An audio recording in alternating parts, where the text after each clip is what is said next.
Ottawa is set to announce a ban on new fossil fuel cars in an attempt to hit its climate targets. Well, for more, we're joined live by CTV's Colton Prale. Thanks so much for joining us, Colton. So let's talk about some of these new regulation changes that are expected to come.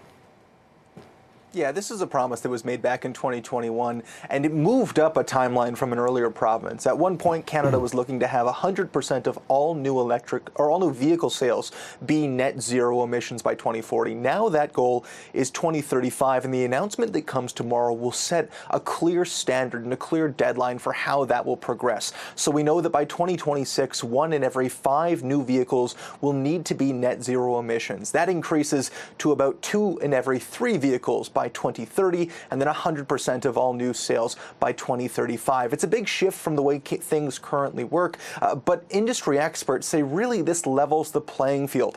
That's because provinces like British Columbia and Quebec already have their own industry standards with these same targets or similar targets, 100% by 2035, and that's where we're seeing the highest amount of electric vehicle sales. British Columbia, Quebec both lead significantly higher over the rest of the provinces, and EV experts say this is going to level that playing field. It's going to incentivize producers and manufacturers to lower prices and to create a more affordable electric vehicle.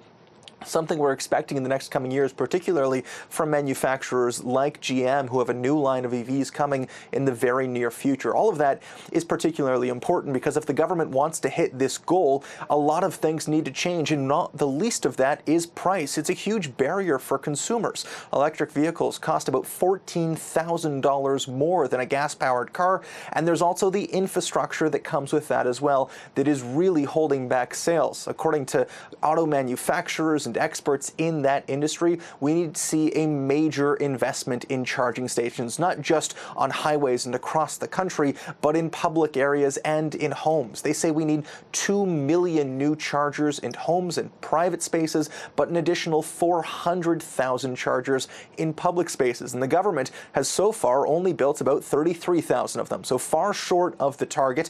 They have put forth hundreds of millions of dollars for that investment for new chargers, and all of them are supposed to be built by 2029, but in a target for 100% of new vehicles by 2035, you're really narrowing that window for when consumers may feel comfortable or may feel there is enough infrastructure to actually buy that vehicle. The other challenge that we're seeing is the majority of chargers that have been built aren't being built across the country. They are focused in Ontario, Quebec, and British Columbia, so there are a number of questions about whether colder provinces like Alberta, Saskatchewan, and Manitoba will be on board with this new plan from the feds.